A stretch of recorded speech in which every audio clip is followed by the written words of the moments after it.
Hello YouTube, it's Alan. Today is August 5th, 2016, and I am exactly 2 years post-op top surgery with Dr. Crane and Dr. Satterwhite in the San Francisco Bay Area. So I wanted to give you an update on my chest. Alright, so obviously this is what it looks like.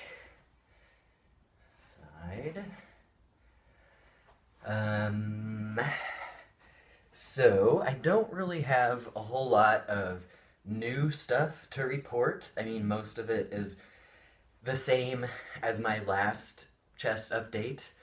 I'm quite happy with it. As I've said before, really every day I am happy and thankful that I had top surgery. I mean, 100%. Like, I was telling a friend the other day, there are hardly any things in life that, at least I myself, feel 100% about. Like 100% certain, 100% happy, and so forth. But this is one of the very few. Even though I had worse than average scarring, I am just 100% happy that I had it done. Which is interesting considering how in past years, like before I decided to transition, I wasn't totally sure if top surgery was right for me. Like I thought, oh, what if I wake up in the morning and look down at my chest and feel like something is missing or something like that? Or I wondered, was it really necessary for me to have top surgery because, I didn't completely hate my body. Like I've heard of some trans people who like literally can't look at themselves in the mirror ever, and I mean I wasn't like that pre-transition or pre-top surgery, but it was totally the right decision, completely, and I am just so glad every day that I had it done. Now, I mean, same as I've said before, I am a little bummed that I had the scarring that I have. Let's see, how should I do this? My hands always shake, so I'm going to try to avoid actually holding the camera in my hands. So here's a close-up. 2 years post-op, a lot of people, maybe even most people, have scars that are less visible than this. I mean, mine are kind of wide. It's like probably more than a 1/4 inch wide, especially over here. I mean, that might be like maybe even a 1/2 inch wide. And obviously they're not white, they're certainly pinkish. But just to repeat what I've said in other videos, I did have steroid injections put into the incision scars. Like, that was like probably around 6 months post-op. That did flatten them out a bit because they were quite raised before. So they are really flat. Like, at this point, I would not worry like I did before that about like people touching me, like somebody that I was dancing with or something, and feeling raised scars. I don't worry about that now. Not that I go dancing very much. So the injections helped with that, although they're still sort of keloid with the redness and just the wideness. I mean, it is improving a little bit, though. Like, I mean, well, gradually, not a ton, but there are some spots, like maybe here, where it's a little bit whiter. That is improving. It's just really slow, I guess. Um, let's see, what else? I know a lot of people recommend like massaging the scars to get them to improve. I haven't done that in any systematic way. Like I do it once in a while, but nothing worth mentioning. Because I figure, I mean, how much is that really going to help? Is that going to improve them by like 10% or something? I don't want to like set aside time every day to do that if it's not going to make much difference. And I just don't feel like it. Okay, so the nipples, they look pretty much the same as they have been. Um, They are basically scar tissue. It's like my nipples got like kind of eaten, so to speak, by the scar tissue. Um, yeah, there's a very close up. Um, yeah, it's just kind of this weird, like, kind of bumpy, gnarled scar tissue that is kind of multicolored. As I said before surgery, my nipples were very light, so this light color is kind of similar to my, um, the nipple color that I'm supposed to have. The dark dots are not my nipple color, not what it's supposed to be anyway. Um, so I'm hoping those will eventually go away. We'll see. And speaking of things going away or not, I have pretty much given up on the actual nipples, like the part that sticks out. I've pretty much given up on that coming back since it's been 2 years and they're flat. They're just flat scar tissue. I don't think the nipples like fell off. I think it's more like they just got completely taken over by scar tissue. But, you know,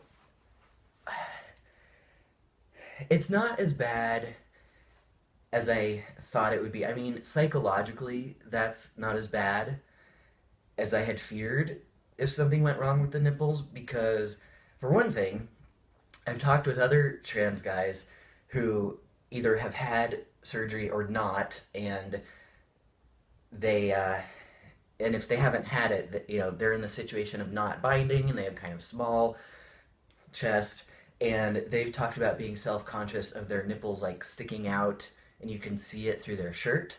So that's one thing that I never have to worry about. Silver lining, I guess. I mean, sometimes I'm a little bit self-conscious of the fact that if I'm wearing a shirt and it's like pressed against me and you can really see the contour, sometimes I'm a little self-conscious that people will notice that there really is like no nipple that sticks out.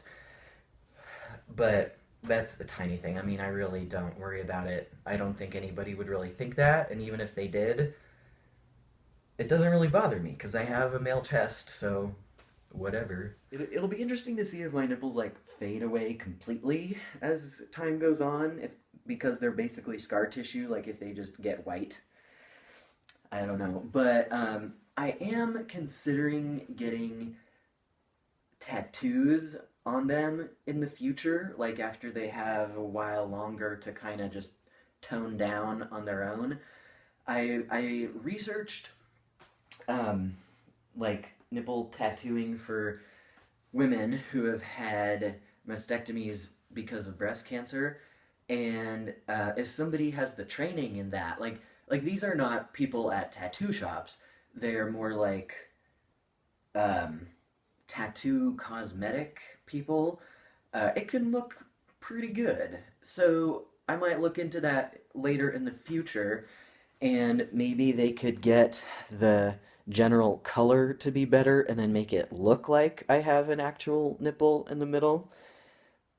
But, I'm gonna let time go by so that they can continue to fade and do their thing before I jump into permanent tattooing. Now, one thing I don't like is that my nipples are both kind of like oval.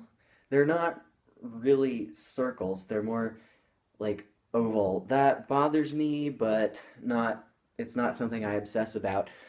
It kind of seems as if like after surgery things just kind of got stretched, like because there was tension on my skin, like because it was like tight. So it appears as if it kind of just got pulled, which is a bummer. Well, okay, I can say a word about sensation. It's pretty much the same as my last video, I think. My last update about this.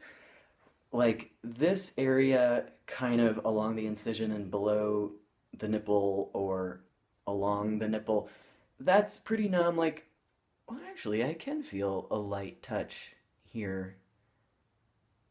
I kind of can. It might be coming back, but it doesn't feel totally, like, sensitive in the way that that does. I can't totally feel it here. I think it's actually improving, but there's still some like kind of numb areas. And I actually cannot feel any light, very light touch on the actual nipples, not at all. Um, but as I think I've said before, I like if somebody just touches me on the chest in general in a nice way, I do have erotic sensation. So that makes me happy. So, not much problem there. I thought before surgery, like, oh, they totally detach the nipple from the nerves and everything, so I'm probably not going to have nipple sensation, which I don't. And I thought that's going to be really bad because I will not have any erotic sensation in here, and that would be a loss. But, I mean, even though I can't feel the nipples, like, there's erotic sensation just surrounding. Think about it. If you have not had this surgery, and if somebody touches like right next to your nipple, is that like, I feel nothing at all, that's horrible? Probably not. It's probably, nice. So I've still got that. So I don't have many complaints in that regard. So that's kind of all I can think of to say. So please ask me questions if you have any. And thank you for watching. Bye.